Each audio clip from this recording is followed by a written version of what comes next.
We just lost George. What Sure. did you do, George?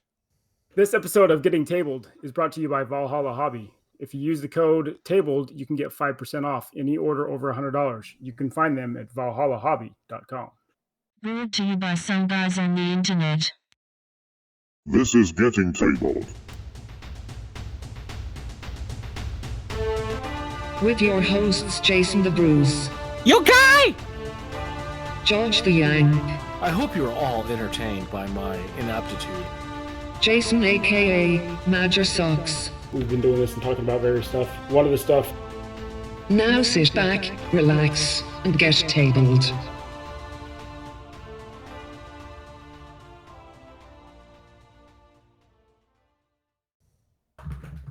Hello, future people, and welcome to episode 128 of Getting Tabled with your host, Major Socks. Introduce this time first. Oh, I feel honored. Because normally it's Bruce, down under. How are you, Bruce? Feeling forgotten. How rude. And I actually got called by my own rank and not some little silly pseudonym. You haven't done anything wrong this fortnight. You're okay. Oh, that's good. Apologies for the technical difficulties with the recording last fortnight. There was a few issues that I had to edit around, and there was about a 15-20 minute spot where I was kind of very hard to hear. So I do apologise for that. That's on me. We were trying to do something new and it didn't work, unfortunately. But And then Bruce used the to old intro music for some reason. I don't know how that happened, actually. Anyways, Anyways, George. I'm back. Hi. George is back. It's me. Maybe a little. Nah, not really. So rude. Yep. That's what you get for not introducing me. What? Newly received or noteworthy information, especially about recent or important events. And we start with some TT combat. So, we're going to start with some Relics news. So, Relics is an old game. This stopped being produced, I want to say 3 or 4 years ago. It might even be 5 years ago. This was originally an indie game that TT Combat purchased and had kind of been sitting on for a while, waiting for its time to come back. The world of Relics is a very, very, very unique setting. I'm going to kind of open some random minis to kind of show them off. The Britons in this world are puppets. Which is totally not a metaphor at all. They give me a strong feel of a Sackboy from Little Big World on the PlayStation. Yes. Yeah. Yep, that's a very, very, very fair comparison, to be honest. There are other forces, but it's just the two that they're starting with at the moment because they're kind of slowly rolling this out. I've got to say, I want to give them props for not actually doing this as a Kickstarter. I guess because, like with Carnivale and stuff, when they brought that back, when they purchased it, they found a lot of those molds were not reusable. They had to recreate them, and that's why they did the Kickstarter. Clearly, and this is an assumption on my part, it would appear that they haven't had to do that with Relics. They were just waiting for the right time to bring it back. I really, really love the look of these, honestly. The sacks in particular. The other force we have are the Orknar, which are, again, very unique setting. So they're like orcs, but they're very much your, I want to say traditional pig-looking orcs, as opposed to your Lord of the Rings 40k style orcs. It's a very, very unique world. It's possible that we may have people listening that played this originally and know more about this than we do. But I kind of wanted to just kind of talk about this and start getting it out there. It's all up for pre-order now. Well, sorry, it's actually released. It was up for pre-order last week. But the first 2 factions are now out there and you can buy them. I'm kind of hoping this takes off because I've never heard anything bad about this rule set. I've only ever heard good things. I'm The orcs have a very, very unique aesthetic to them. Oh yeah, big time. I kind of like the wigs. Or at least I'm assuming that's what they're supposed to be. I like the little Napoleonic style hats that some of the guys do have. Yep. Like the company sergeant, the color party.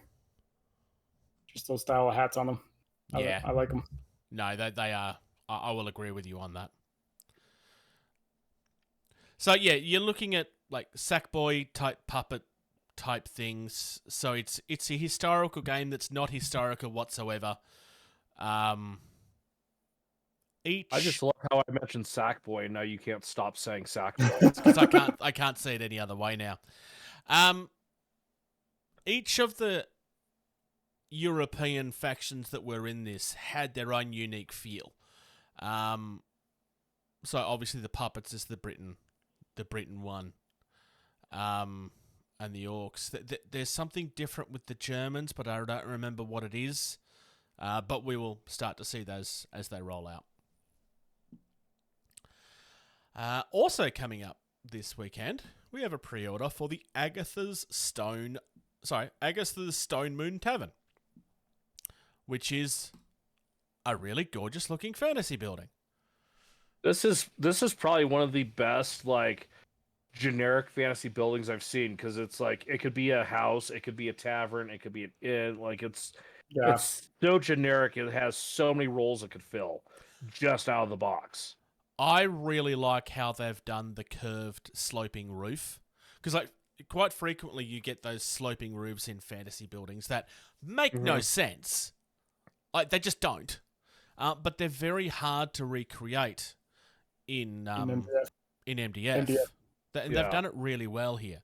So I mean, you've got the flat panels, and they are flat, but the supporting piece underneath is the bit that gives it the sloping, which is quite nice. And if anything, just makes it look like a real building. Everything comes apart because, of course, it does. It's a TT combat kit. It looks really solid, honestly. I mean, especially for its price that they have listed at £22, which, what is that, roughly about $25 ish? I mean, that is a solid piece of terrain for that price. Yep. Along 100%. With the well and the little trough and the two boxes that come along with it. And it's quite large too. Yeah. So for the American speak, it's just under 12 inches wide. Yeah, 300 mil is 12 inches. Yeah, so that's 265. So you're probably looking at about 11 inches, I think. Ish. 2.2 centimeters to an inch, I think. Yep. So it'll be around 10 centimeters deep, I suppose. Yeah. No, that's a decent piece of terrain for that price. That's pretty stellar. Yeah. I look at this and I just see Moonstone. I just think it fits into that world really, really well. It's not what it's designed for specifically. It's very clearly just a generic fantasy building. And I don't mean that in a negative sense. It's been designed so that it kind of fits into anything. Don't get me wrong. I'm gonna try to put that together, that Wild West town set sometime this year, and I think that's a great aesthetic. You've only had it for 2 years. But yes, I think being able to do something like this where it is a good looking piece of terrain that can fill multiple roles. I mean, this will fit in Age of Sigmar. This will fit in a D&D. This will fit in you could even get it into a 40K setting without issue. It fit in there even. Yeah, I could see that, because not every world in 40K has to be the pinnacle of technology or the high gothic. No, but and even look around your own towns. Not everything was built in the last 10 years, especially in America. America have buildings that are older than some of the than the country itself. Like, seriously, there are some really old things out there, more so than what we've got. I mean, we do have old stuff, but nothing to that level. Well, just take Europe, for example. I mean, they have beyond ancient ruins and Oh, yeah. relics, and then lots of, oh yeah, this is made in the 1600s, this is 1700, like, 1400s, like, they have a wide variety. So I mean, it's something like this where it's just so versatile, I think is probably the most important part, other than this is very specific for this. You never speak to somebody in Europe about how old things are in America or Australia. You will be laughed at. And I mean that quite literally. They will laugh at you. The United States has one thing older building-wise than, majority of Europe. Mm. The cave dwellings in New Mexico. To be fair, yeah. We've got the oldest known living population on the planet. I'm sorry, Indigenous population. Yeah. Anyway, moving on. We also have some sci-fi stuff. Oh, actually, I suppose it doesn't have to be sci-fi. This is another one that it does feel sci-fi to me, though. But it's very clearly a dwarven type place. But realistically, if you take off the dwarven decorations, this fits into 40k instantly. And it is where my mind goes when I look at most of this, if I'm honest. It does look very 40k high gothic-ish, but Yeah. once you zoom in and you see the dwarven, I guess silhouette characters that very two-dimensional, not very dwarfish, those would be very 3D. This totally would fit into like, your Sigmar fantasy as well for dwarves, because, well, it's a dwarf building. It's angular. Yeah. I don't know if it's deliberately done this way or not, but it feels like it's been designed for Dungeons and Dragons, even Warcry to some extent. It's all completely modular, so you can put it together in different ways. It's just what I ended up doing is when I started describing it, I went to my thought of what I would like to do with it as opposed to how it's been designed. They have a lot of really good modular kits. They seem to be they started doing that sort of stuff with the Carnivale terrain, and they've been slowly doing it with everything else. And honestly, I think it's among the best stuff they do. This is probably one of the more simple kits, but I don't mean that in a negative sense. This actually works really well. I almost like the simple kits, and when I say simple, I mean like the easy to put together, because it's just terrain. Like, let me get it slapped together, slap some paint on it, do some texturing to it, and call it done. Yeah. Like, I don't. Yeah. Like, if it's a centerpiece for like a display board for painting competition, sure, that's one thing. Mm-hmm. But something to throw on the table, I want to slap it together and just quick and good. Nothing crazy. Yeah. When you guys scroll down, do you guys see the little three that you might also like? I like the look of that fortress. If you guys scroll down, if not, I'll post it in our. No, I do see it. We discussed that fortress looks amazing. We discussed the fortress a few months back. It is incredible. You weren't here. No, I probably wasn't here. The crag works I remember discussing as well, but yeah, they're clearly building up another range. I want to say, and this is a really silly thing to be impressed by, but I really like how they've connected the ladders. Like, it's just a lug, but they've designed the corners to not be a corner so that the ladder fits properly. Oh yeah. It's a really clever way to solve what is frequently a problem. Because with ladders, you quite frequently just have to glue it to the edge, and they don't really sit there very well, where that actually is going to have something to hold it in place. And you can hide that by just using a little paint and darkening just the little box to make it look as big as everything else. Mm-hmm. Louis, you guys have done well on this. Moving on to a Kickstarter, because this came up in my feed, because I do follow Kraken 3D Studios. And my first thought is, is this going to be something that works for me? But no, it's a zombie type thing. So Kraken 3D Studios, a couple of years back, we covered like a modular Blood Bowl terrain set that you could 3D print out and build. And this is the guys that did that.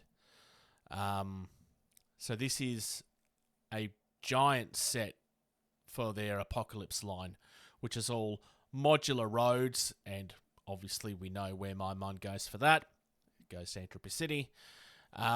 New props, new characters. It kind of feels like it should be a game, because it kind of is. I really like the vehicles in particular. I mean, obviously you would have to paint them to look that good, but what does George just say? They have a VW bus.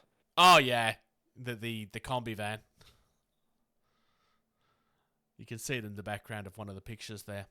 I kind of like the a Chevy Avalanche. The station wagon. No, well, No, I don't know what a Chevy Avalanche is. So the image that has the VW bus that's capturing the road, a perfect environment for countless different games. That little 4-door Ute truck thing, that is a Chevy Avalanche. Okay. Yep. I'm just gonna take your word for that. It's a very useless American trying to be a truck, not a truck. The one I look at, there's a Christmas movie that's on every year with Chevy Chase in it. That everybody National in the world, Lampoon's Christmas Vacation. That one. Everybody in the world loves that movie, but me, I feel. The station wagon that's in it is the National Lampoon's car, right? With all the stuff. It's similar. I'm looking for a station wagon now. It's a little bit further up. It's the fourth picture down. 1, 2, 3. Just after where it says the highway. The orange thing? At the front, yeah.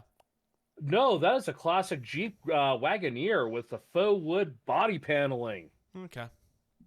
Just goes to show how well my parents had one of those when I was growing up. They have done a really, really good job here. This looks phenomenal. I'm actually curious. I like the fact that they've actually shown you like how versatile it is by like just building several different things. I mean, they're very clearly aiming at a zombie aesthetic here, but you could do modern warfare with this very easily. Like, insanely easily. I just saw the trees. Those trees look phenomenal too. Well, unless you ask Mel. Well, yes. to be fair, Mel is not wrong. Trees in wargaming don't make sense at all, but they're not supposed to. They're kind of deliberately like that. Ooh, I just saw the bike. Oh, that would work so well for my game. Not that I need any more bikes. Lord knows I have enough of them. Yeah, so if you scroll further down, Bruce, it calls it out as the classic Jeep Wagoneer. Okay. Oh, and then there's a Jeep Grand Cherokee. And then a Ford Mustang Classic. And then they call the Avalanche a modern pickup. It's not a modern pickup. It is a Chevy Avalanche. It is a useless truck. I just want to say, the vehicle... Those bikes look good. Yeah, those bikes look really good. The car it just says "Hell Yeah" on it. If that was painted black, it would pretty much be the vehicle out of Mad Max. The front's slightly different, but it's very, very, very close. I also like the fact that it's a red car just after the combi van. Sorry, that's the Mustang. Classic van. Yeah, that's the Mustang. Yeah, the only thing it's missing is the thing coming out of the hood. I know that it's not originally a Mustang. If I remember correctly, I think that was a GM product that the Mad Max car was. So there's a lot of similarities between those two body styles. The Dodge was completely different as far as their design back in that era. So yeah, I like the fact that the car roofs are modular and can be swapped in and out, which just means that you can make more vehicles without. Like, you can have two cars, one with and one without, and they'll look different. Same with the Ute. It just I love the fact that, like, you have, like, you know, a utilitarian motorcycle, a dirt bike, a street bike, like a different type of, you know, dirt bike. Like, the bike variations. Like, only thing that's missing there is a heavy bike. Yep. Yeah, I now have heavy. something else to point people towards for miniatures on my game. And when I say heavy bike, I do mean like the Harleys and the Indians, and Yeah. they look cool and they sound cool, but they don't have near the handling and maneuverability that any other bike has. No, because they're designed for highways. That's pretty much all they were ever designed for. Oh, hey, if you scroll down, like it's actually called the Interceptor. There's not a Mad Max there, and it's got the supercharger with blower coming up out of the hood with I the must side have pipes. missed That that. It's down at the bottom. yeah, it's two underneath the porta potty, or sorry, portable water closet. Ha! Yep. The definitive survivor. There it is. So it is very similar. I thought the front of it was slightly different. I thought it had a different grill, but It's obviously got not. me questioning now. Mad Max car model. I like the highway board too. That's quite nice. Yeah, they've done really, really well on this.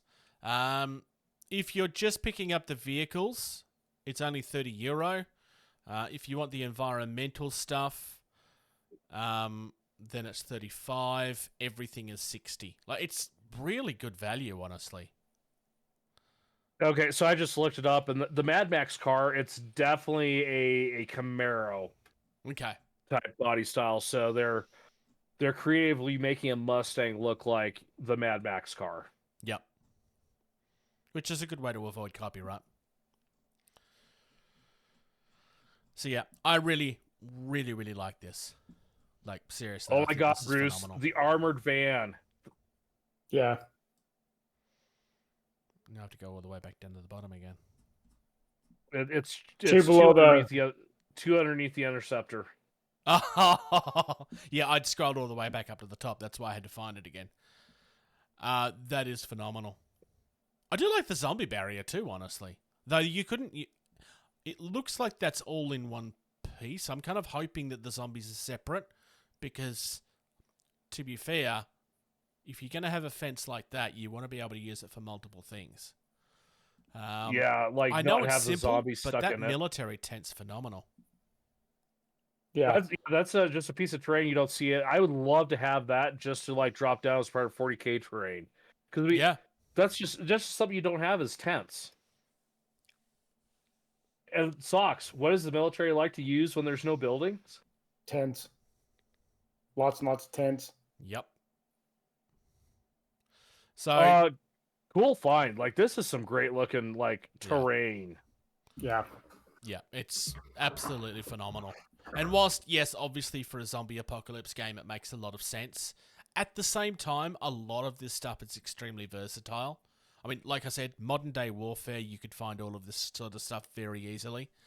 Or Do you know what the difference is between like post-apocalyptic and zombies? The zombies. Yeah, pretty much. All right, moving on. Some fishmen. I have things in the wrong order then. Or maybe I do. Nope, I do. I thought we were talking about Terry Pratchett's Discworld. Yeah, that's what I was about to talk about. My bad. I didn't open that one up. So, Modiphius seemed to have a new roleplay setting coming out every three minutes sometimes. We don't cover all of them, but there's no way I wasn't touching on this. Because let's be fair, I'm pretty sure you are just as big a fan of Terry Pratchett as I am, George. I don't know about socks. So, I know of Terry Pratchett. I know of Discworld. I haven't read all of it. Unfortunately, that is about the limitation of my knowledge. I do know that it is one of the great intellectual properties out there. Yeah. And it is probably underutilized and underrepresented when compared to, the Lovecrafts and the Tolkiens and the other, authors out there. I know this is underrepresented, and it probably needs to be represented more without knowing exactly what it is. I think part of the problem from a wider audience point of view is that it's a setting that quite deliberately doesn't take itself too seriously. And therefore, from a movie world where everything has to be super serious now, you don't really have a lot of stuff that's kind of making in-jokes all the time at its own expense. But I mean, what's the one where like you're a Hitchhiker's Guide to the Galaxy is another one that's kind of like really, really important, but doesn't really get the respect it deserves from a wider community because it's just so hard to translate. And I think Discworld is kind of the same. I'll take the hate for this. As much as I know about Hitchhiker's Guide, I feel that is less important than Discworld. Okay. Just not knowing what I know about it, I feel it is not. It's more important than what it is in the community as far as what people know about it and how many people know about it. That's fair. Discworld is something that people have attempted to convert into movies a few times. Some of them have been more successful than others. It's not the easiest of thing to translate to screen. Technology is kind of at the point where you can do it now. But it's not always done well, I suppose. If you are not familiar with Discworld, I would highly recommend checking it out. This is something that is just a teaser page at this stage for something that is coming. It's going to be a roleplay setting based in the world, and it will hit Kickstarter at some point later in the year. That really is the only bit of this story. There's going to be a lot of people out there that's going to be extremely excited about this, and then there's going to be another part of the world that just don't understand what the fuss is. And it will come down to whether you know what Discworld is or not.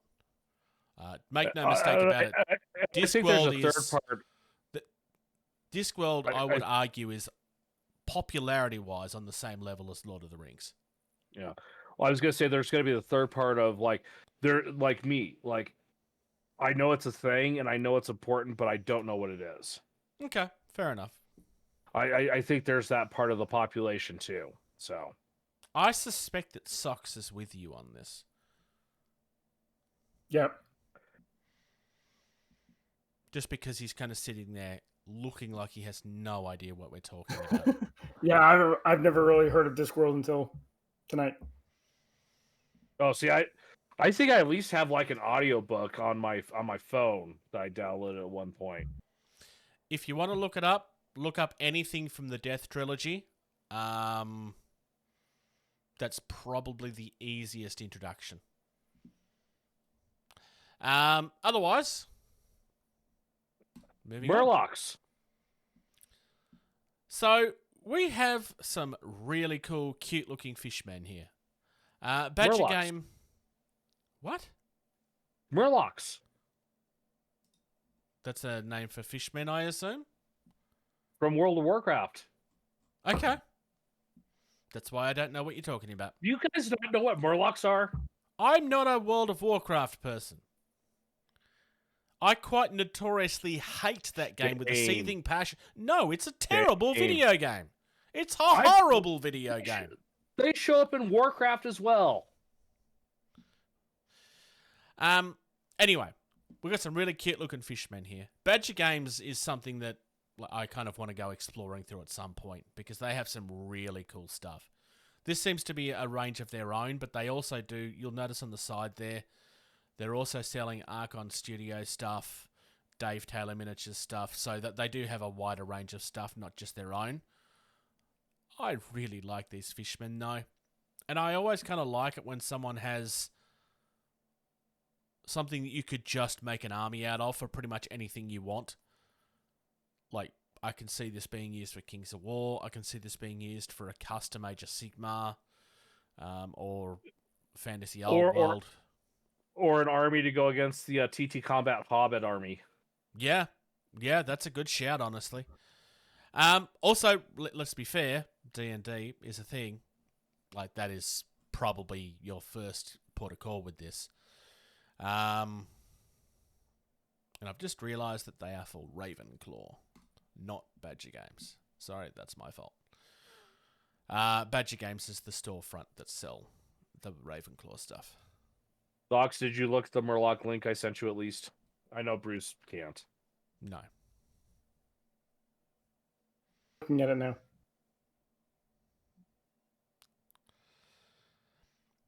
But yeah, I really like this. I like the shells. I like the weapons. I like the fact that they're cute. These don't look like that. Yes, I do. If they were painted that way, maybe. You're looking at a sculpted cast miniature versus digital art. You got to give some license. That is what he's trying to compare this with. Absolutely. I mean, they're fishmen, so from that point of view, sure. But this is more of a traditional fishman than that is. I don't know. I don't see. In the comments, folks, do they look like Murlocs? Prove me right. Sure. I'm going to move on. This story I find really confusing. How can you call something that's 4 years old, I want to say, classic? Classic Warhammer Underworld's warbands are coming back. Now, actually, I'm kind of throwing shade initially. I actually am really happy to see them doing this. Because there's a couple of these sets that are phenomenally good. The first one that comes to mind is the Skaven was always very popular. The Chaos Undead Worshipper would say faction that. is not listed here, but that was another one that I know people have been asking for. Well, they have one of them, not the other one. I really like the Goblins. They were probably I already own the Skaven, so the Goblins are the ones that stand out to me. Those Nighthawk look pretty good. Yeah, I agree. I find it really weird because these aren't old enough to be considered retro, and that's what they're trying to make it sound like. I mean, this is the era of the internet. Retro is last year, so... That's fair. These have been out of print for quite some time, too, so... No. It does make sense to bring them. I never understood why they stopped hosting them to begin with, to be fair, because they hadn't really been around that long. But I guess for people that got into it in the later... versions that never had a chance to pick these up will now have their chance. Little bit of an older story. We also got one last preview for the Kroot, which I really like. This seems to be very much a Marmite miniature, though. People either really liked this or really didn't. I really like it. I really like it as well. I'm still waiting to see my Narlock and my Greater Narlock. That is what I want to see. But at the same time, Kroot fans have been screaming for more Kroot stuff, and you don't get more Kroot stuff if you don't give actual new ideas. Not everything has to be a reimagining. So I really like this. I really like what they've done with it. I can't think of the word for it, but I'm loving the weapon where it's like the stick with like the explosive on the end of it, where it's like you stab and it like triggers it, then it blows up. I can't. There's a word for that, and I can't remember it, but I love the fact that they've done that with that weapon of, I'm going to poke you and you're going to blow up. Yeah, I really like that as well. And I like the fact that they've modeled it to show other weaponry that they have, not just what they're holding. Because that's a weapon that, like, it's a one and done type thing, right? Mm-hmm. Also, so the Kroot, as far as their mounts, right? They're either on mount or on foot, right? Or they've got the Krootox, which is the big, giant Kroot dog thing, right? This mount is unique, and I love that. It's like a dinosaur lizard, like... It's a salamander. Yeah, but it's not, it's giant because one. it's... Well, but it's not a salamander either, because it's scaly, not skinny. Salamanders have a skin, so... True. Like, this is a very good alien mount. Yeah, I agree. Yeah.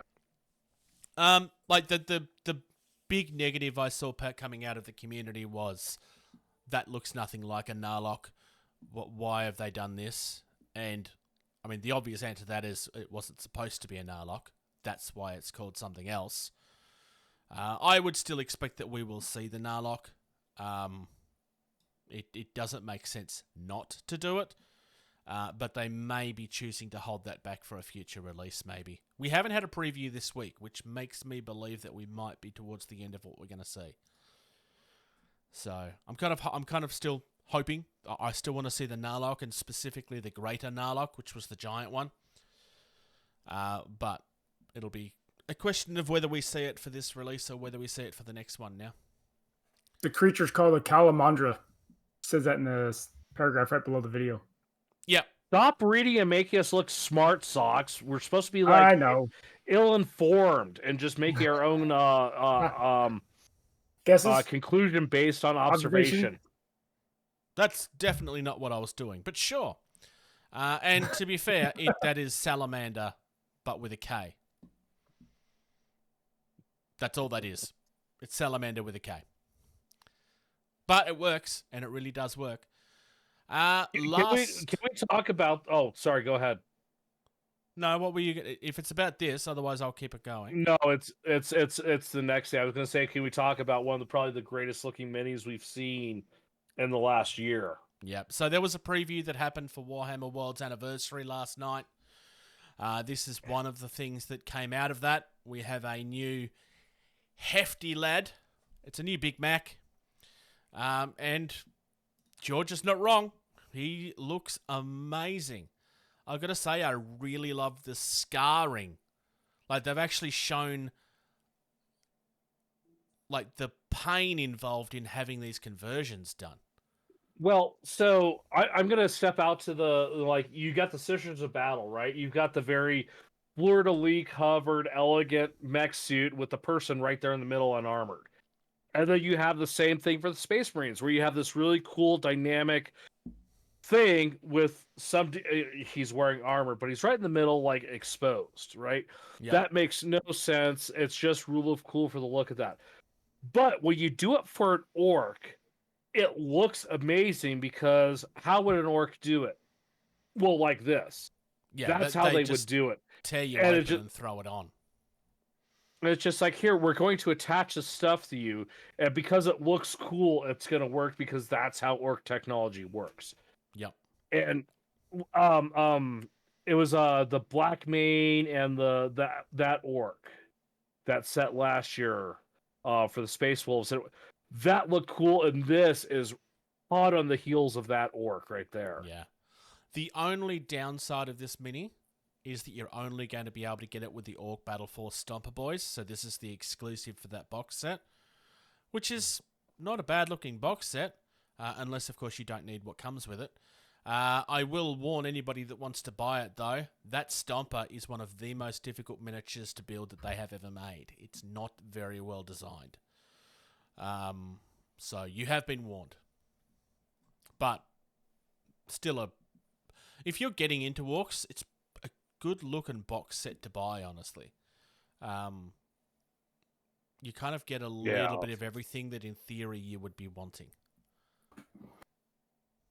And one of the best looking orc minis they've made. Yeah. Period. Yep. Also from the preview, we have a new Custodian. Do you like how I wrote that in the show notes for you, George? I didn't even see how... Custardes. I wrote it as custard. Yes. I like that. That's very... No, I actually quite like this as well. I like the detached, like, oh, Socks, help me out here. The first sergeants had the one going this way, and it was which ones that went front to back in the Roman? The Legionnaires. Yeah. I like how they've got going with the front to back, but it's like detached, so it's like it's not this gigantic weight on his head. It's, attached to the backpack where weight can be supported, and like, but it's still like you can see like who that is on the battlefield. I also like it because it's something I've genuinely not seen done before, and something that visually makes a lot of sense. For that exact reason. Well, like, you're looking at this, and your first reaction is what mine was, which is, actually, that would make a lot more sense. His head is now free. Mm-hmm. So you do kind of see this in the Eldar, but a lot of their stuff is also attached to the helmet. But you do get a lot of that feel from the Eldar on some of the minis too, where it's attached to the backpack. So for them to finally do that on a Imperium mini though looks great, and they picked because let's be honest, even Sox will agree with this. Probably the most on this. The Custodes are essentially just a really fancy Roman legion. Yeah, Yeah, I think that's I fair. agree. Also, I'm going to say, this may be a controversial thing to say, I don't know. Best looking shield they've ever done?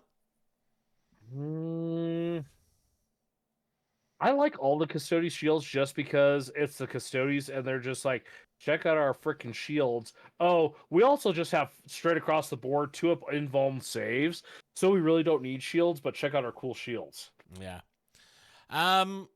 The downside of this one is that it looks like, again, you can only buy this as part of a box set. So there's another special character Custode that was only available as a part of the box set. Now he is available as an individual. So Okay.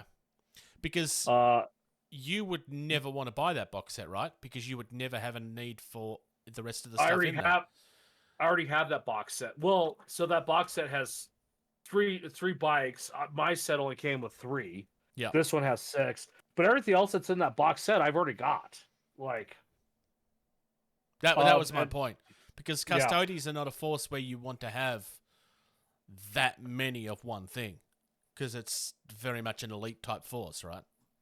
Well, yeah. So Custodes are one of those great armies where it's just like, if you want to have an army, but you don't want to spend 8 years painting it, Custodes are great because 1 mini is the equivalent of 10 orcs. Yeah. So you just have to paint 1 Custode versus 10 orcs. You know, it's.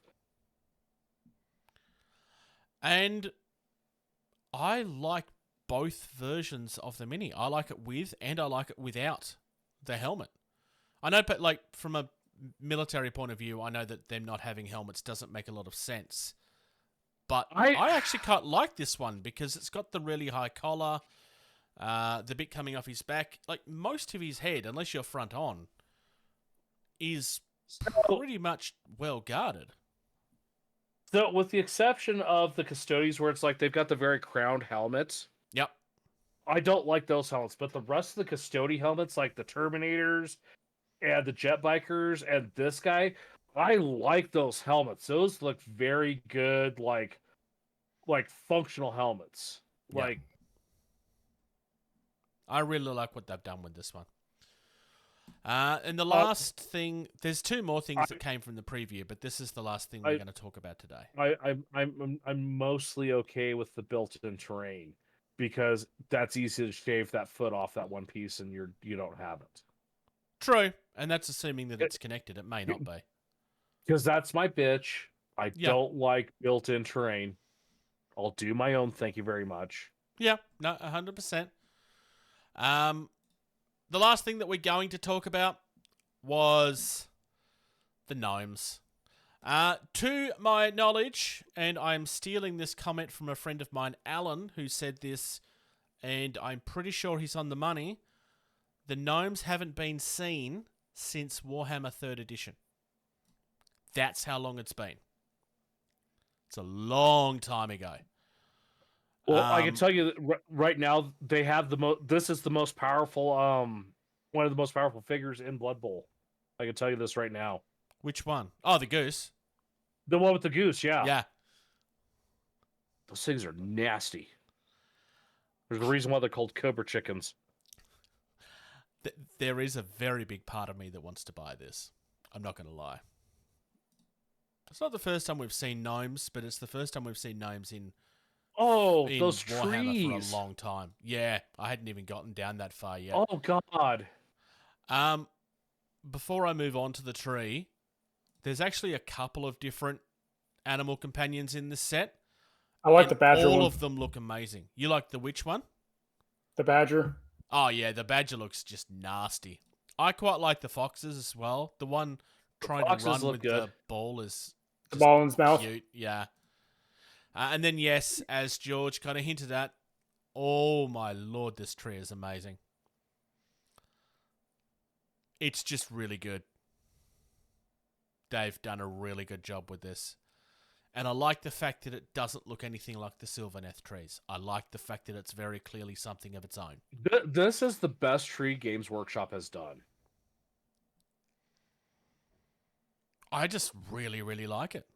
And that's including the Sylvaneth army. This is the best looking tree they've done.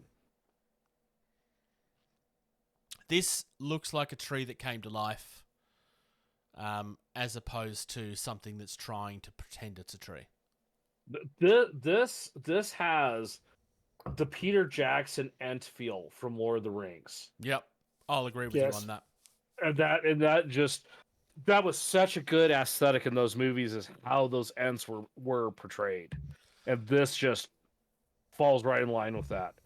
And I especially love the one that has the boot stuck in the branch. Stuck in the branch. Yeah, I'm pretty sure they're. Oh no, they are slightly different. Yeah, never mind. The thing I really like, on the back of the tree, you have like the plate of armor that looks like it's been on the tree for that long that the tree bark has started growing back around it again. More so than the gauntlet, which is just strapped on. But that in particular, I really like, because that is a piece that really didn't need to be there. But that is the thing that stands out to me as the most impressive. Although, now, I will say this, because, based on Games Workshop location and the whole lore of Gnomes, the badger looks too aggressive. That does not look like enough of a British badger. It looks too feral. Well, maybe it's supposed to be. Maybe it's a honey badger, although it's been painted wrong to be a honey badger. No, it's not honey badger, and it's not methed out enough to be an American badger. So I don't know. They may get aggressive. I honestly wouldn't know. If you look at an English badger versus an American badger, an English badger looks cute and adorable, and an American badger looks like it's a meth addict that's going to stab you. Some cute and adorable things can be the most vicious, though. Like, I genuinely don't know if they have that side to them or not, because I don't live in England. So I just went to the next article. Yep. The Sin Eater stuff? Yes. Yeah, so this is another Kickstarter. We've got a couple of them this time. So these guys have made some very classic imagery into actual miniatures that you can use. And honestly, I don't think there's a weak point among them. These are all very, very much classic artwork. My favorite is either the gnome or the soil wizard. I can't decide. I've always loved the soil wizard design in the artwork, though it was today when I found out what it was called. But I look at that personally and I go, my lord, that'd look good in a Burrows and Badgers game. I torn between the Moon Villager and Aquarius. Yeah, they are both very good.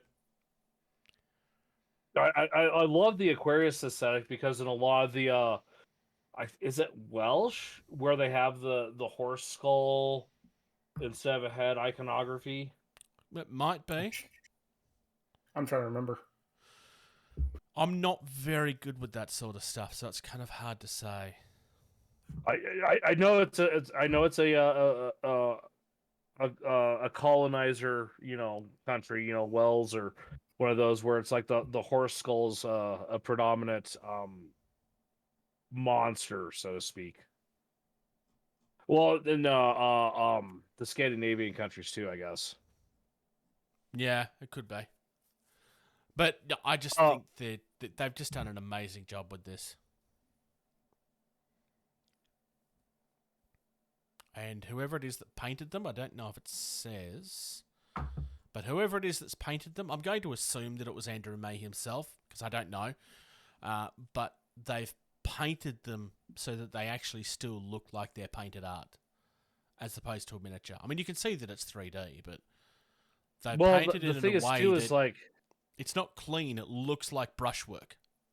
I was going to say, all of the miniatures, it's like a 7-color palette. Like, yeah. There's Yeah. 7 colors, and that's all they've used. They haven't done anything crazy, and it gives them a very muted Yeah. look. Which is very difficult to pull off properly.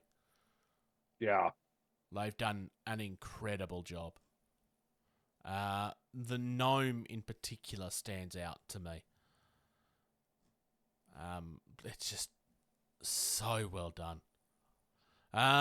Cost-wise, you're looking at about £52 for this, which is certainly not cheap, but it's certainly not bad. This is one of those things where this is going to be, like, if you have this in your collection, you're not going to regret this.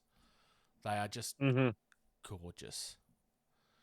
And these are resin castings only. There will be no digital version of this, or at least not legally anyway. Here's hoping that people don't rip them off.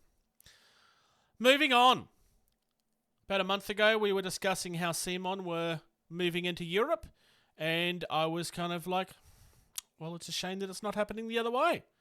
Well, it is happening the other way. So, the Archon Studios game, which is the Masters of the Universe game, that was for Europe only. This is why CMON was not over there. That is now also going over to the US and Australia, etc. So, and they're doing it in the same way. They are also doing it via crowdfunding. So, everything that was exclusive can be included. In Europe, you can buy this at retail at this point, in waves. They've been releasing everything in waves slowly but surely.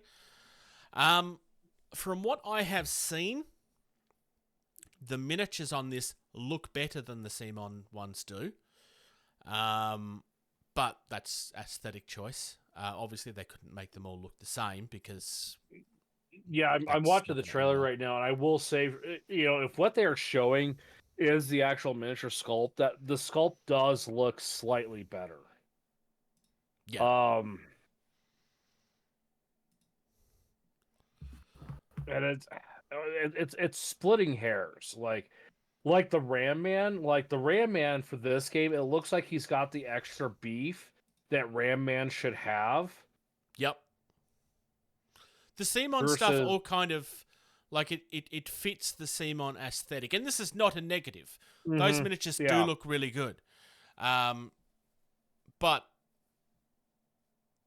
these are hard plastic. And there's just more detail in this. Yeah. But that's pretty much it. But from what I've noticed too, like with the CMON stuff, because it's not that hard plastic, they're a little more forgiving and durable. Yes, most certainly. Because they have that little bit of flex.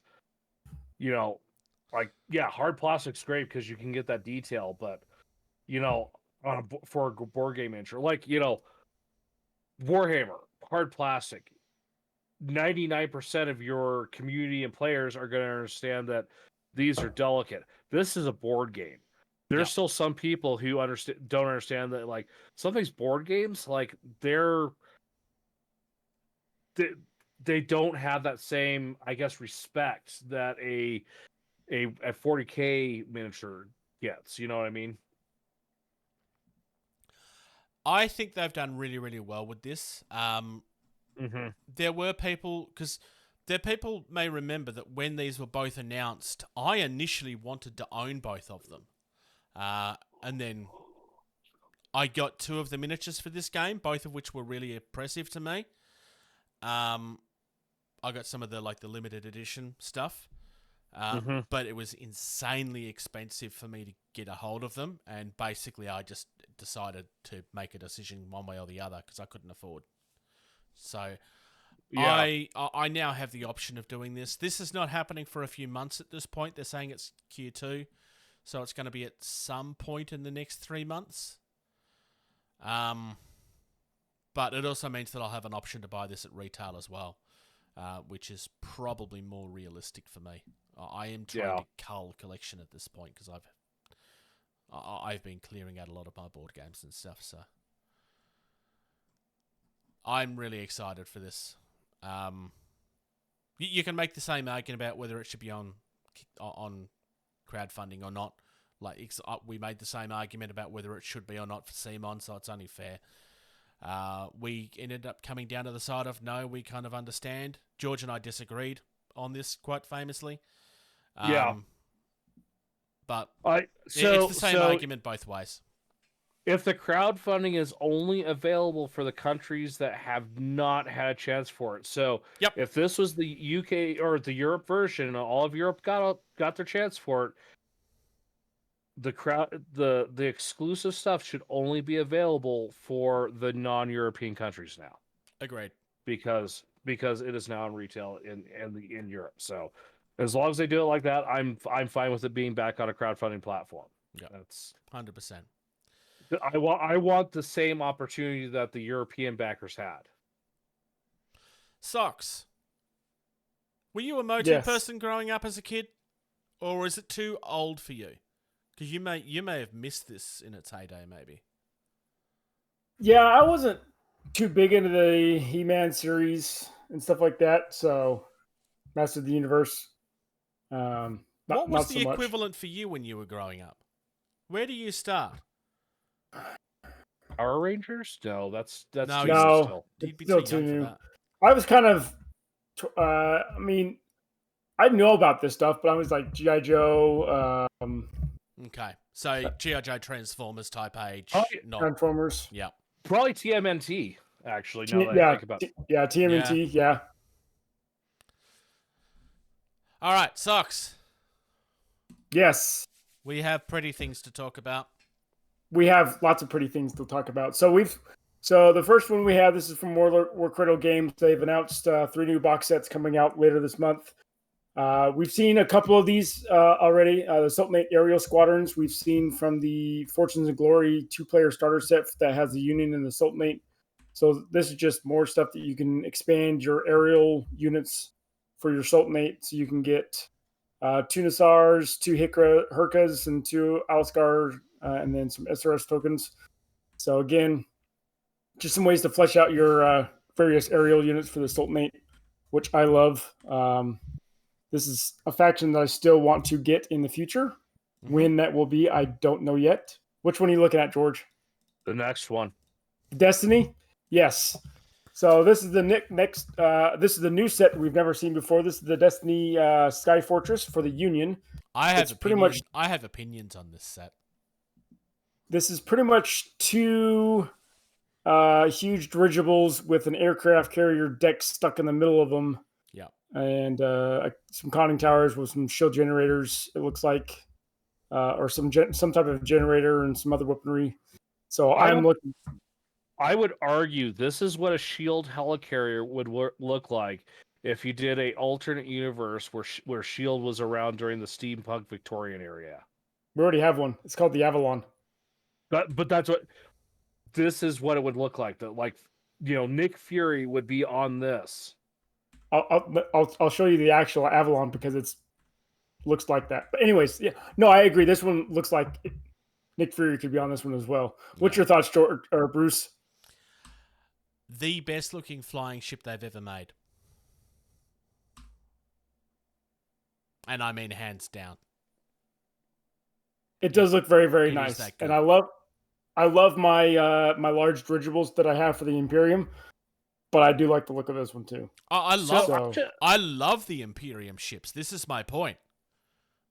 So That's I how just much I know like something this. kind of odd here. Yeah. So I'm looking at the Ticonderoga class, Yeah. and so your typical dirigible, right? You got the big, gas bag, right? And then you got the gondola underneath because gravity. I was These commenting guys- on this last time. Yep. Yeah, these ones are on top. Yeah, this one's on top, which, for the sake of gravity, that doesn't make a lot of sense because. But I don't. These have got like a lot of iron scaffolding and stuff like that. Yeah, so, all the fins are all going to be iron scaffolding, and so you're still going to have all that weight on the back end. It's going to be flying like this or like this. It's So also somehow they're powered. able to- It's also powered by super impressive type things, so it doesn't need True. to worry about gravity because it's powered by super mystical No. things. That's fair. But yeah, God, that carrier just looks so good. But Yeah.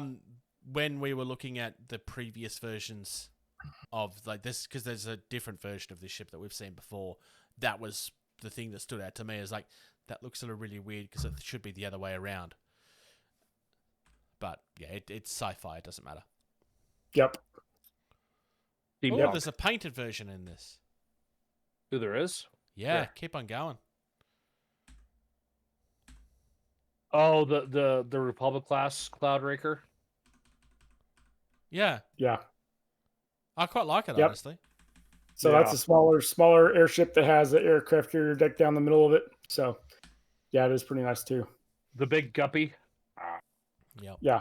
So and then George, last but not sorry, yep. In our Facebook chats, George, there's the Avalon. That's the one that looks like a helicarrier.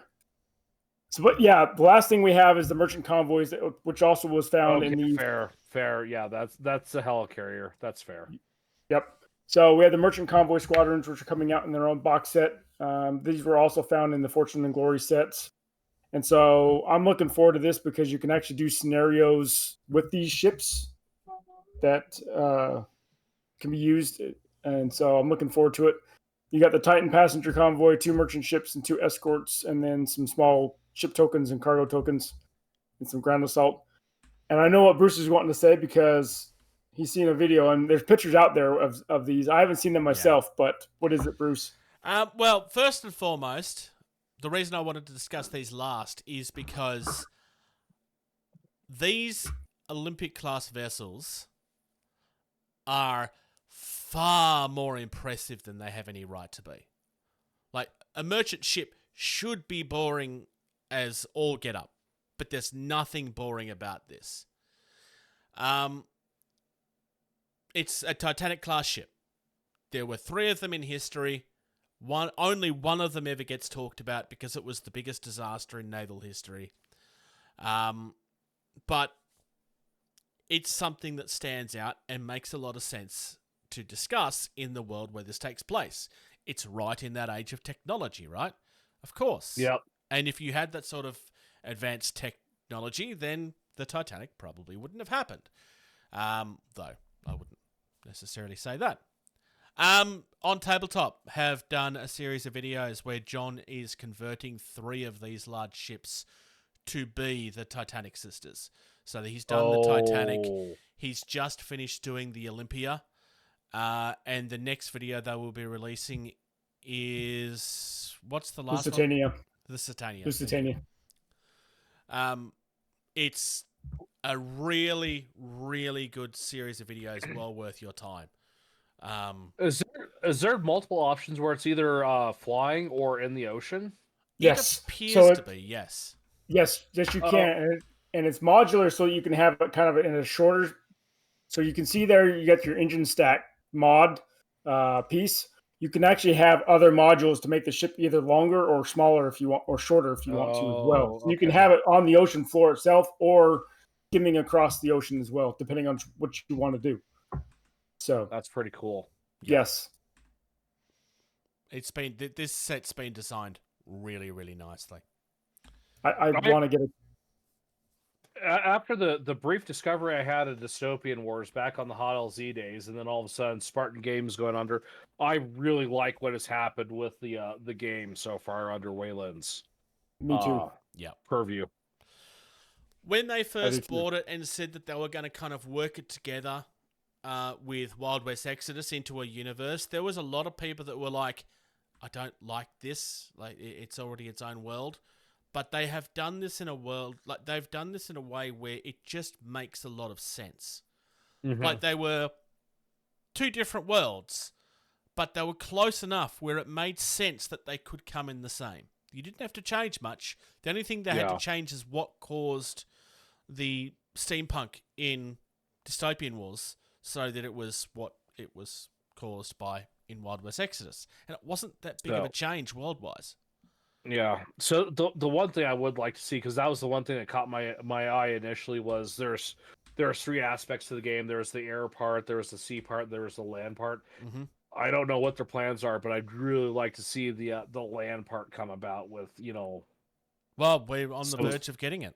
We're on the verge. Well, one of the people on this podcast has been playtesting it. Oh. And I'm enjoying it. And there are some aspects of the game that I'm a little confused about and stuff like that. I'm gonna write it up as a comment back to the creators. But so far, I'm really enjoying this game, and I'm looking forward to it coming out. We already know they've already announced which 2 factions will be part of the starter set. I can't say that, of course. No. But they've already announced which 2 factions, and I'm looking forward to seeing this as they roll out the other factions in the future. So, I think they've done really well with what they're doing. Yeah. I like the fact, because the problem with the dystopian wars originally is it was all supposed to work together, and it just didn't. It didn't work together. The community basically ignored that part of the rules because it didn't work. And so War Cradle have just went, well, they're different games. Rather than trying to fix that problem, it becomes a non-issue. It's just a different game. And honestly, it makes more sense that way anyway. And I'm looking forward to this too, because it's just like we have in Drop Zone and Drop Fleet. You can do a combined campaign with Dystopian Wars and the new Armored Clash system when it comes out as well, because you got this set comes with a ground token that you could use as kind of a reinforcement into an Armored Clash game, kind of like you can do in Drop Fleet, Drop Zone. They're going to be on different scale then? They are. Okay, 15 mil, I think they've said. Yeah. Because if I remember correctly, the original Dystopian Wars for Spartan, everything was the same scale. Yes. Yeah. So we've looked at the building, the modular building set that they have that they just released within the last month or so, and that is set at 15 mil scale to go along with Armored Clash. So. And again, that set or not 15, 10 mil. Was it 10? 10 millimeter. Sorry, 10. It's That's 10. my fault then.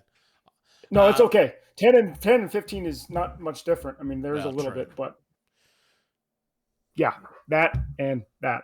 So, but again, those buildings looked far better than they had any right to. So, yeah. We are not going to discuss an indie this week, but let's discuss some hobby. Cream, glue, prime, paint. What have you been up to, George? Spending money. On? Hopefully game stuff. I've got some 3 components trying out for Hobby Zone to get this set up vamped more to what I want for when I build my new bench. I got in the Artist Opus, right? Knockoff set. Okay. Yep. I found. This set was $15. Nice.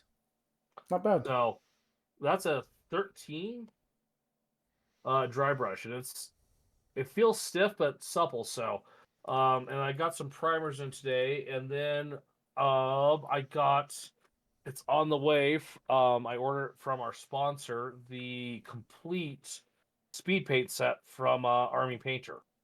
Nice. Ooh, nice. So I highly recommend that set. I honestly do. It's really good. I have actually bought it myself. In the end, because my original thought was that, because I had said in the original boxing that I would follow it up with the new one when it came, but by the time I ended up buying it, I just kind of felt like there was no point. Yeah. I mean, I would still be happy to do that. It's still sitting there. I could like recreate the unboxing, but. The set was $15. If you're interested in it, folks, let me know and I'll send you a link to it, or I'll make sure Bruce has it to put in notes. But appearance-wise, it looks like the Artist Opus, but I think that set they charge $70 for, or something like that. They're charging like they 15, charge 16 an offensive amount of money. Yeah. Per brush, like 15 to 16 per brush. So. I'm looking forward to I get my shouldn't hands say on negative things about Artist Opus. Their fans will come and hunt me down. Well, they do make a good quality product. I mean, I just don't get why you'd spend that sort of money on a dry brush. I just don't. For a dry brush, yeah, because I mean, let's be honest, dry brushing, it's a technique where you are intentionally being abusive to a brush. Yeah. So, I'm kind of interested to see how those work out. I've got an idea up here of of stuff I'm going to start doing. So, but that, I need the furniture to store all the paint, and I need the paint to do the idea. So Another cheaper alternative. So yeah, I had that on my cart for a while too. I want to say that was 22 or 25. Yeah. There's an unboxing of that on the channel. They are actually really good. But, to spend, $5 less and hold yours up again, Bruce. Yours is much better value. 3. He had 3. I get 3, you've got 5. So it looks like you've got this size here, which is my second largest. And then my medium one, and then this one. So I've got like a super small and a super huge one in additional. Yeah. Yours is much better value. Too. So, well, we'll see how they are quality-wise in using them. So, true. Which, if you remember a couple weeks ago, I was printing off texture palettes. Just for the record, I know that you should know this, but don't use your speed paints with them. It won't end very well. No. And then, because the first one was so successful, I got some more filament, and I'm doing a double wide. Nice. For the trees. I am currently printing the second one of these right here. So nice. That being said, for the amount of filament it takes to use and the quality, that organizer case is freaking amazing for the price.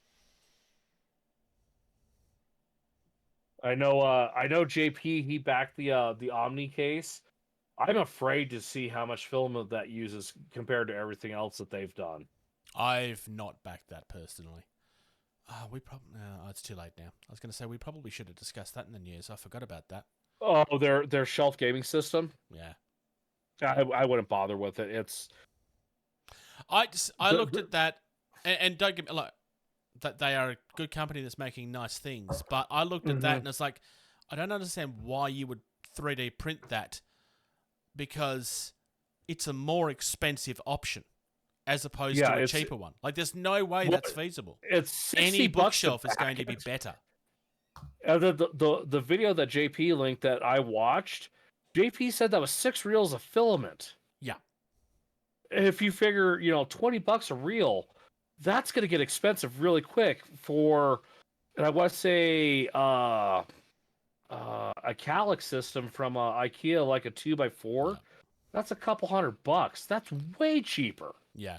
I think it's perfect for people that want their space to be specifically their space and not look the same as everybody else's. The issue with IKEA furniture is that it looks the same as everybody else's IKEA furniture.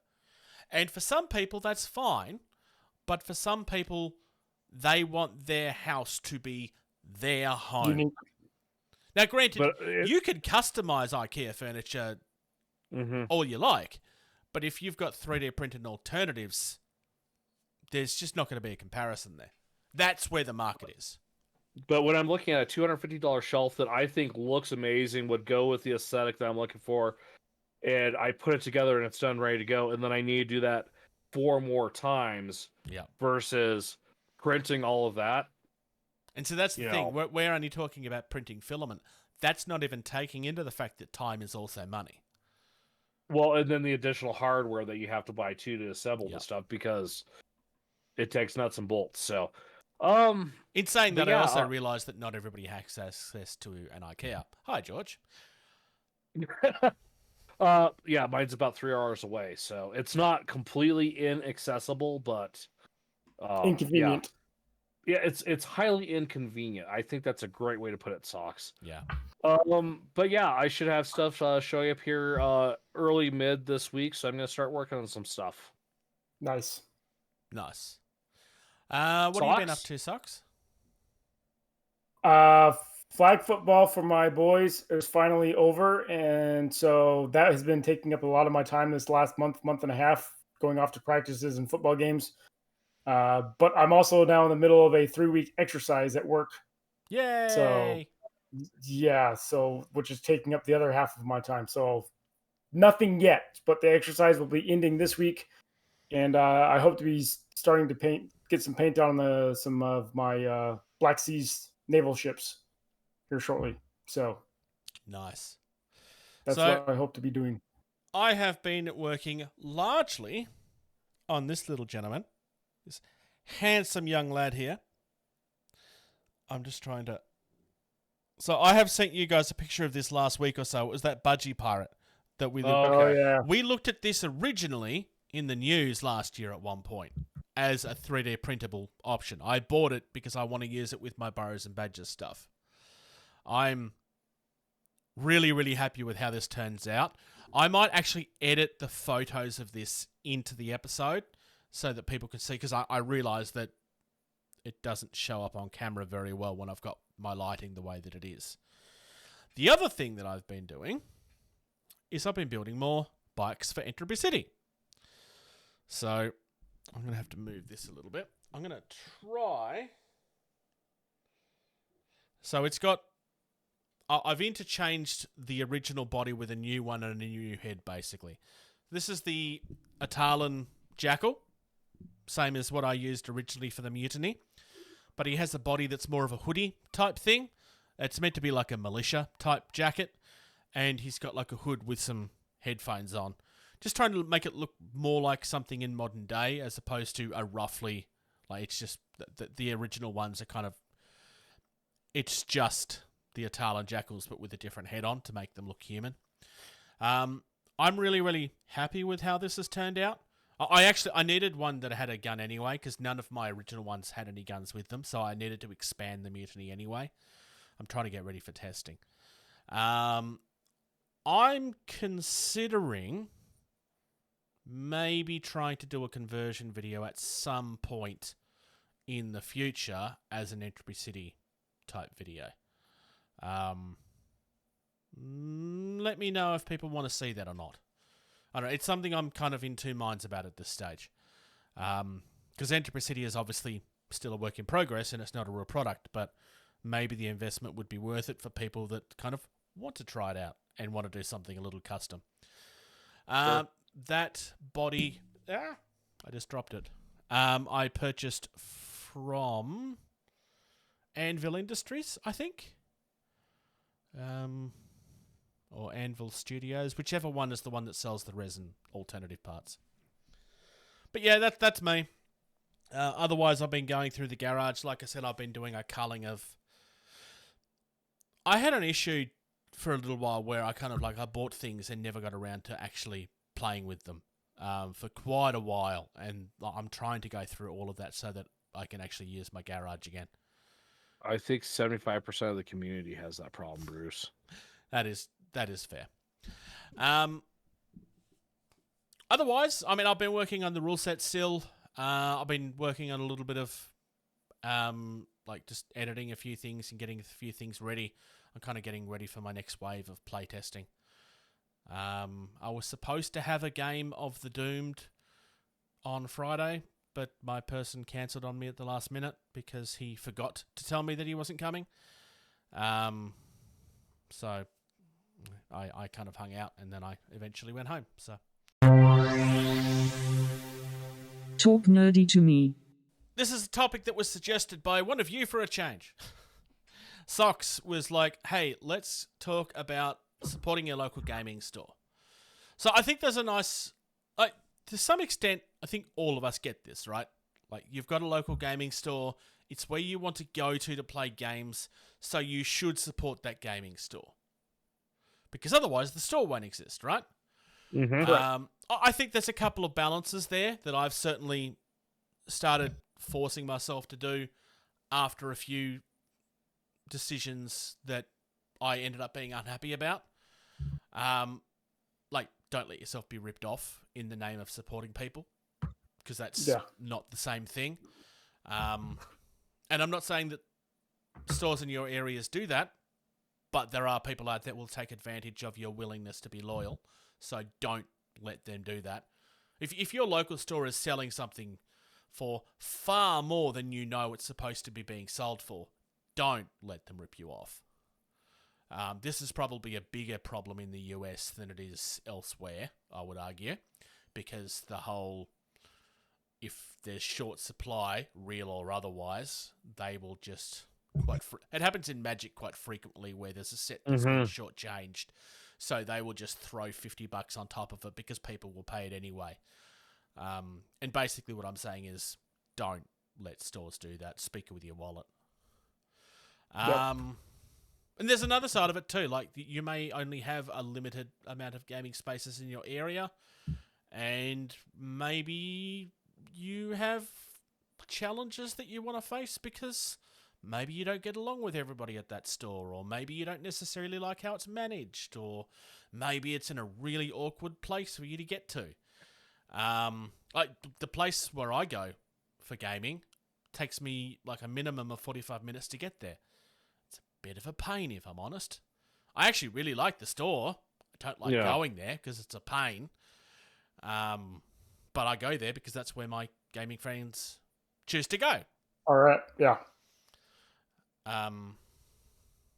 Hence why I, like, quite recently, I actually checked out a closer store that I was very impressed by. And I was talking about this before we were recording. I may have mentioned who it is a bit later. I know Socks had something he wanted to kind of bring up, which was the original topic, and I changed the subject of the topic because I'm like, you did. I think we should talk about the broader topic and have that as part of the conversation. Yeah. So I've being in the military, moving around to various locations in the U.S. I didn't have any game stores in the UK just because of where I was at. I would have to go into Norwich or up north to really get to a store. So I didn't really have a game store while I was in England. But anyways, the stores that I had in Kansas and the store that I had in Illinois were great. They had a lot of product to be sold. They had a lot of gaming space in the area. And so I love going to those stores, and great owners. They would work out with me if I wanted to get stuff. They'd try and order it for me or whatnot. But going along with that, having owners that don't want to try and stock stuff for you, or a group of guys that are starting a new game, can be difficult to grow the community at the same time. Especially if you're actively wanting to support the store at the same time. Exactly. Well, and so I'm going to throw that little devil's advocate too. You know, Josh is already doing this. I already have devil's advocate coming. Don't worry. I've got a different viewpoint on this too. So, you know, those areas where you were at, you know, you're talking a couple 100,000 people within, like, you know, so many 100 miles, right? Yeah. My store got a supporting community of less than 30,000 people. Oh, that's actually a really right. good point. Yeah, because you live in a fictional world that doesn't exist.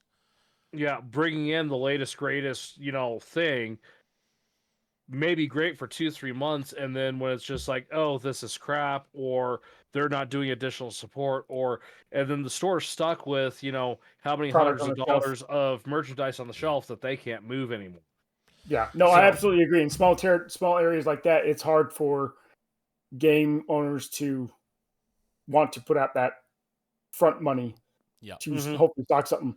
But when you have an owner or a group of players that has grown exponentially and is still growing in the area, and an owner that doesn't want to support it in any way, it's hard to grow the community at the same time. So my devil's advocate on this, and Socks has already heard me say this because we kind of discussed this before we recorded. My devil's advocate on this was, from what we don't see as customers is, from a business perspective, everything that you choose to buy for your store is a risk. That's why everybody covers Magic the Gathering, everybody covers Dungeons and Dragons, everybody covers Warhammer. Games Workshop. They will probably have your Marvel stuff and your Star Wars stuff because they are proven sellers. But when it comes to the indie stuff, they are harder to find in stores. Because if it's not proven to sell, that could be something that I take a risk on, and it may backfire. I already know that people play Warhammer. I already know that people play Marvel Crisis Protocol. I don't need to do any work for that. It will sell by itself. Now, this isn't true, but it is how a lot of people think. As opposed to, Bandai games, card games are a little bit more popular, but even then, like, you don't see them in every store. That's who does the Dragon Ball game, the One Piece game. They've got a game called Battlestar Saga. They've got another one called Vanguard. They are probably your number 2, or had been your number 2 for a long time card game wise. Disney Lorcana's probably going to take that spot, I suspect. Though how much lasting power is in Disney, we will have to see. It's certainly wide up there at the moment. And like in the roleplay space, you don't see Fragged and like your smaller stuff out there as much. Like Modiphius games are not easy to find in store. You generally have to order them from Modiphius. Because everybody knows Dungeons and Dragons. And if they don't know, and if it's not that, it's Call of Cthulhu or the other ones that are just everywhere. Yeah. So the store that I played at in Kansas while I was there, they had Drop Zone and Drop Fleet. They had a 5-foot wall section, floor to ceiling, with just blisters, the single little blisters of like the walkers and the troops. But then they also had a whole shelf full of all the actual like starter packs and the larger stuff for Drop Fleet when that came out as well. So there are those stores out there that are supporting those indies. Valhalla Hobby is one of them. Yes. We talk about them. They're our sponsor. It's one of the main talking points I use every episode. Absolutely. And so it's nice and that community was very small. When I was about the only player other than Levi from the Hot LZ days that played Drop Zone or Drop Fleet. Yep. And yet the store had a huge section that we could just pull stuff from if we needed to. Yep. So it's nice when those owners out there still support the indies, even though the community is small. Well, and I'm going to say there too with that, like, you know, and not say anything about how it is now because they still haven't figured it out, in my opinion. Distribution for the Drop universe was way better back then. It was easier for stores to get the product on their shelf. You know, now that's the one fault I'll have for TT Combat is. Well, there is a reason why they say they're still working on it. So yeah, it's the reason, you know, the Drop universe. It's still great, but it's just so hard to get a hold of right now. And I think that has something to do with it. And I think you're going to run to regional things too, because one of the things we talked about on the Hot LZ, because, you know, there was one game was very focused. Sometimes we need to meander or ramble onto different topics like we do all the time here. But one of the games Levi talked about was Guild Ball. I had never heard of that, but apparently it was a huge thing there. Yeah. You know, so certain areas you're going to have, you know, different types of games. Yeah, exactly. So, you know, you're going to have, let's see, what do I got here on my shelf? I got a whole crap load of stuff.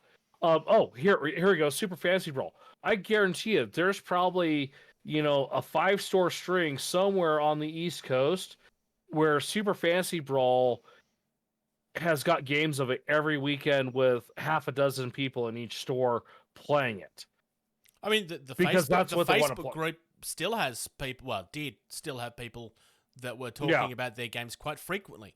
I can't say about now because I left that group when I sold my copy of it. But yeah, but I mean, it's you know, you're going to have different games based on different regions and different groups of people, and part of the reason, you know, and it was part of that conversation at the beginning when I was still trying to get everything set up of, you know, a game store doesn't want to support the community. Well, that community is going to go find a store that will support it, and that store is going to succeed. And that other store is going to be like, there's like a dozen people that aren't showing up anymore. Why? Well, you're not supporting them. Yeah. And it does need to be a two-way street, too. Like, people will talk quite frequently about how you should support your friendly local gaming store. And you should. We're not arguing against that. But it is a two-way street. Now, how they support you will change. Sometimes you will have a store where you're lucky enough that they will have a better price than somewhere else. Sometimes you will have an area where they will support you by having like a larger playing area where they can host multiple games or tournaments or whatever. Maybe they have a bar and they have food to make it a more inviting area. Maybe they quite frequently like get in people to like host like how-to sessions and that sort of stuff. Or maybe they're knowledgeable enough that they can host those sort of classes and Really stuff. quick, I hope to God I'd never find a gaming store that has a built-in bar, because I will become a destitute alcoholic playing games all day. I have 2 of them within driving distance. Although I don't know if one of them has renewed their license. Because I haven't been in there for a long time. I mean, don't get me wrong. I love a good drink and I love a good game. And if I could go somewhere and sit down with friends and get bar food with a bar and then play a game, It's a risky business proposition. The 2 I know of have bar, but not necessarily hot food. One of them was talking about it and never got around to it. The other one, I don't know if it's even on the cards. Probably not. like I don't know what it's like in Australia. I would imagine it's fairly similar, but like having an establishment where you can serve alcohol is one thing, because let's be honest, alcohol kind of cleans itself, you know. Yeah. But then having like food prep, like there's a reason why, and this'll date everyone probably. Back in the day, Dairy Queen. Who here knows about Dairy Queen and food, right? Well, I don't know about food, but I know about Dairy Queen. Back in the day, Dairy Queen, when they had ice cream and all that stuff, and that's what Dairy Queen had, they did hot dogs, because hot dogs were food safe when put in boiling water. Hamburger has to be at a specific temperature above boiling water. So Dairy Queen's always had hot dogs, but never burgers, because hot dogs were easier for food safe conditions. Yep. The more you know. Yeah, that's so that's one of those things. Yeah, but you hear you talk about that. If I could go sit down with like Cthulhu Death May Die 5 friends and order like pints and get like bar food, God, I would be fat and broke. Yeah. Sorry. No. Be fatter. 100%. So the argument here is like to some extent there will be businesses that are hesitant because it's a risk that they have to take, and maybe they don't have enough financial freeway to make that risk. And if that is the case, I completely understand. I do too. At the same time, if you have a group of 15 to 20 people that are playing at your store in a game that you don't stock, it would make sense to take that risk because you literally have your group right there. They may also be looking at, and I know I've said this to you already, but I'm going to say it out loud. They may also be looking as if, yeah, but I see this group and they're active and they're supporting me, but they've already bought everything that they need. So if I get it in, is it just going to sit here because they don't need it anymore? Yeah. Except for when you will have like a minimum order that you would have to order, most likely. So do they buy all of the stuff that you're playing with, or do they only start buying the new stuff because you won't have that? But then can they order enough of that to make up that minimum order? It's not just as simple as, well, people play this game, so we should get it in. It is more complicated than that. But I'm also not saying that you're wrong. I'm just acknowledging that there is more than one side of this argument. I think the simplest thing to say it, if the store is supporting enough of the community that they want to support, if they're doing that and they do it well enough, they're going to stay in business. If they don't do it at all, they're not going to be in business, because especially your location and both y'all. I mean, I'm in it's a different situation. Yeah, you're in a different world. If your stores that you go to don't support you, you're going to go to a different store. And I did. And if those stores continue to not do that and they lose enough customer base, they're not going to be a store for not supporting their groups. The stores who are going to support the groups are going to see more prosperity because the stores that aren't supporting them are going to get that client base into their store, and they're going to continue to support them and be prosperous. That's what it's ultimately going to boil down to. I've seen in the past where, oh, we don't want to do that because we're not interested in that. We're just going to focus on this. And if they focus on that and support that part of the community, they're going to stay in business and be, profitable. Yep. But if they ignore enough of a chunk of a community to where it affects their bottom line, they're going to notice it and either go out of business or they need to make a change. But are they going to make that change soon enough? Yeah. There's also another argument, because from a store, let's just look at it from a store perspective for a second. Mm-hmm. So you have a group of somewhere between 12 and 20, right? Because it'll go up and down depending on who's there every week. Sure. At this stage, what is your group buying? Snacks and drinks? That's probably it. Do they have table hire? That doesn't tend to happen in America much, right? Because there are stores here, like the larger stores will do like an actual table hire fee. Oh, you have to pay for 2 hours a of pool table hall time and stuff does. Yeah. Which, to be fair, I'm not going to argue against. I actually think it's a really good business practice because it means that the people there are the ones that want to be there. Also, it means that it doesn't matter what I bring, I'm still supporting the store because I've paid for my table hire. Yeah. But that's not so much a thing here in the U.S. But I will say this though: if I went into like, hey, I'm going to play Warhammer with my buddies for 3 hours. Okay, well you got to rent the table out. Okay, well how much is that? Well, it's $5 an hour. Here's a 20. Yeah. I get that. Like space is a premium. That's what stores have is they have space. If they need a charge for their space, they've also got rent, and if it's a larger store with a lot of tables, that's a very expensive rent charge. Yep. Yeah, because it's not filled with products that they can sell. Exactly.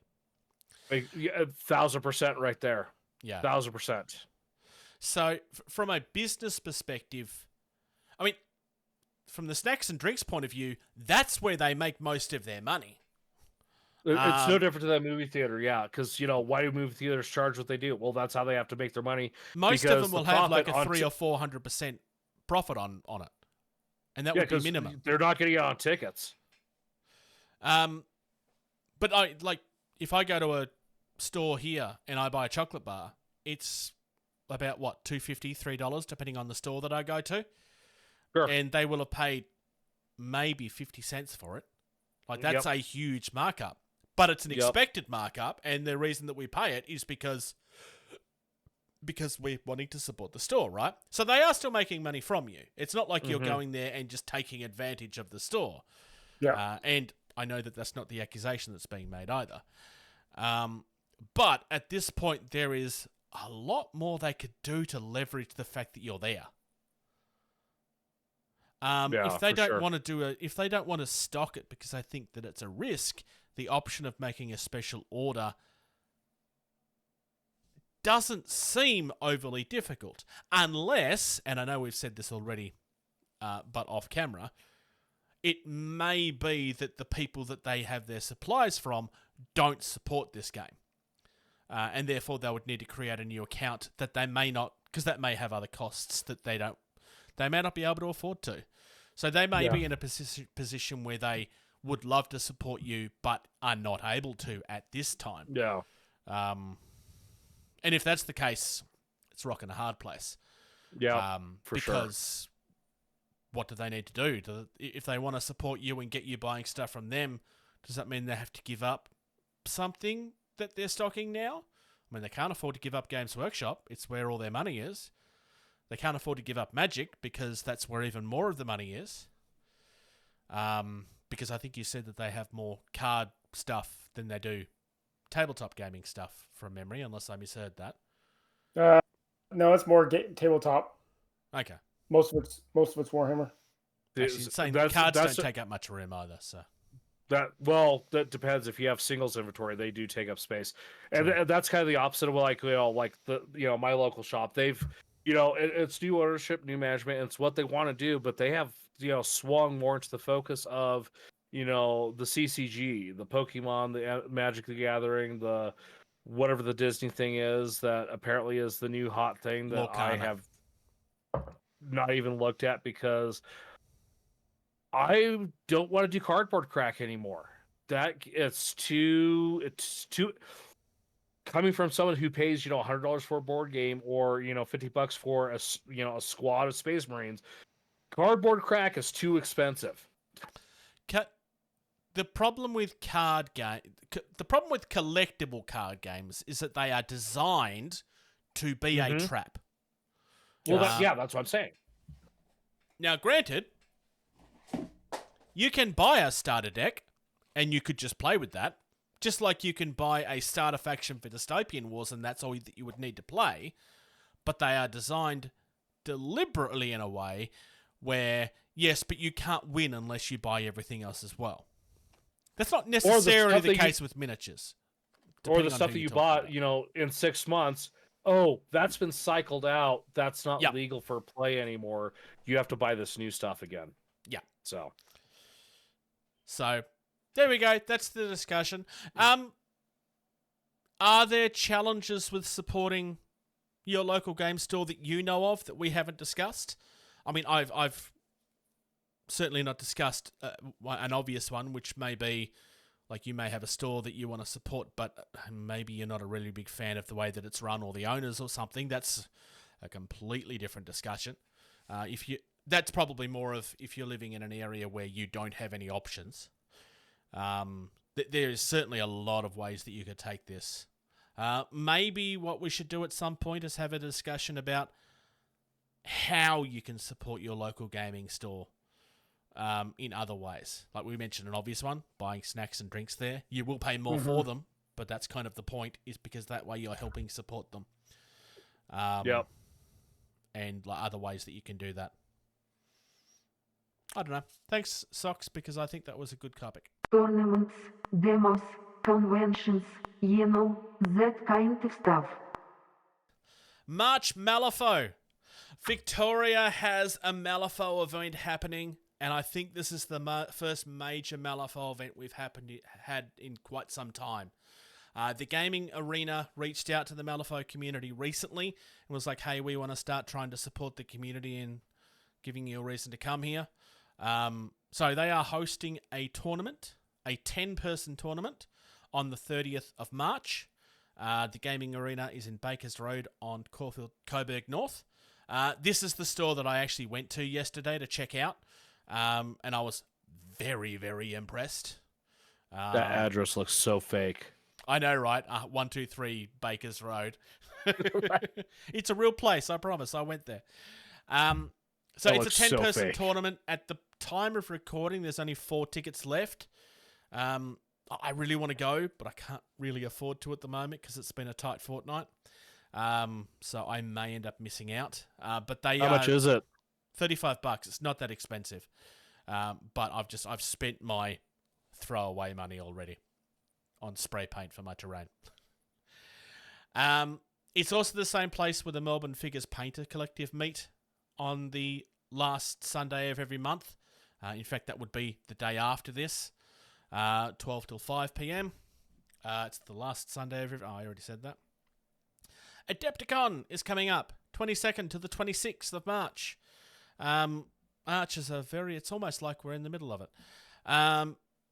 I mentioned last time that we know some of the events that will be happening there. The Bushido's Masters is happening again, and it is being run by the gaming guys again, friend of the channel. Check them out on YouTube if you haven't already. There is a Drop Fleet and a Drop Zone tournament happening, which is huge because I don't think there's been one the last few years. I could be wrong. Oh, no, sorry, there was last year. Sorry, I stand corrected on that. There's also a Wild West Exodus tournament happening. Not Dystopian Wars, though, which is disappointing. ArcFest is coming up in April 27th and 28th. So there's a lot of different things happening. This is the first time Arc have ventured outside of 40k. So you do have other Games Workshop things like Age of Sigmar and so forth. But you also have Infinity and Marvel Crisis Protocol happening there as well.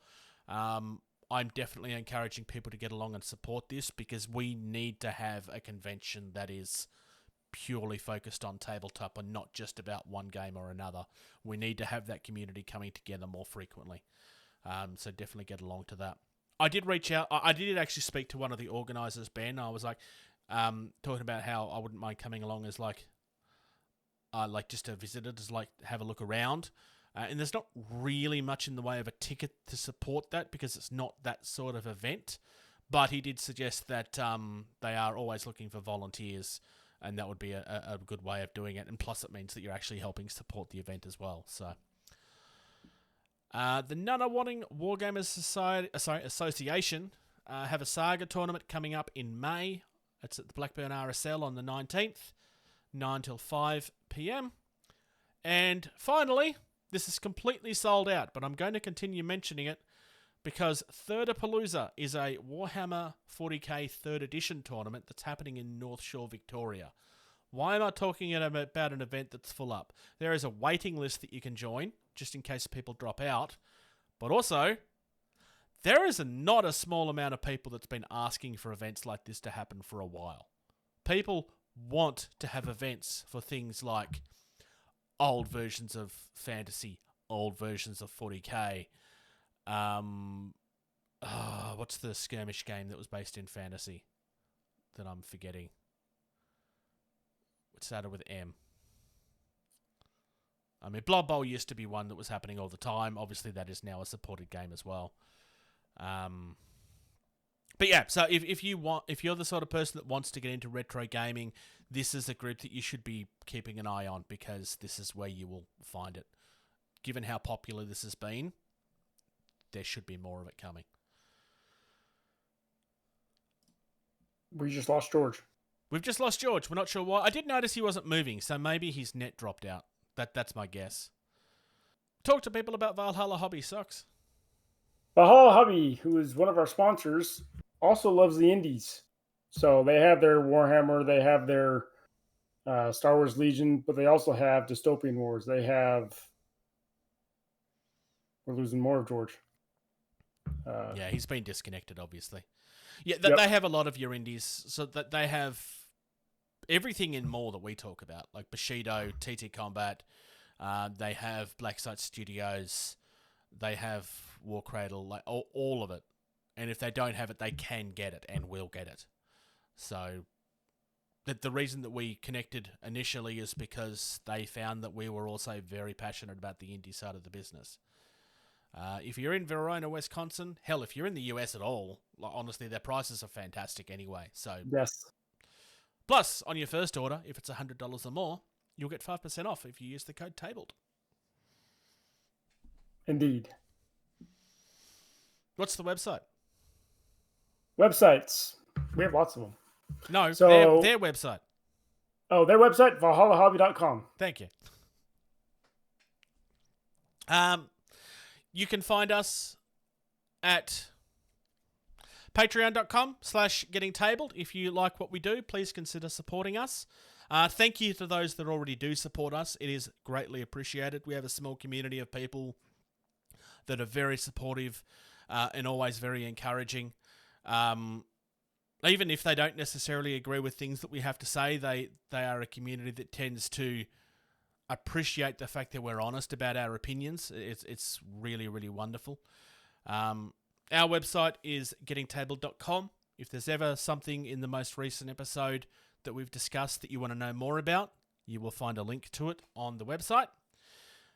Social media-wise, facebook.com/gettingtabled is the most active. We do also have an Instagram @gettingtabled and a Twitter @gettingtabled. Instagram is being used a little bit more than Twitter. I will not touch Twitter personally, but I know that George does. If you'd like to reach out to us for any reason, whether it's to ask us a question or whether it's that you're someone that would like to have something shown off, gettingtabled@gmail.com. We always monitor that. We're keeping an eye on it daily. You can find our Discord in the show notes, and it would be appearing on the screen below you right now. Or below me right now, I should say. You can find me on Twitch, twitch.tv/JasonTheBruce. I'm only streaming casually. I might have something coming up this week. I'm kind of I'm tossing a couple of things at the moment. Also, Toy Reel, youtube.com/Toy Reel is something else that I ventured out into. I joined Clinton with that at some point last year. That's more looking at action figures and collectibles as opposed to miniatures and stuff. And yes, that's it. So, thank you very much for listening. Thank you, Socks. Indeed. I would thank George, but he's kind of only half here at the moment. We will see you all next episode. Thank you. Thank you. Thank you. Thank you. Thank you. Thank you. For listening to Getting Table. Music used in this podcast was created by Eric Matyas at soundimage.org.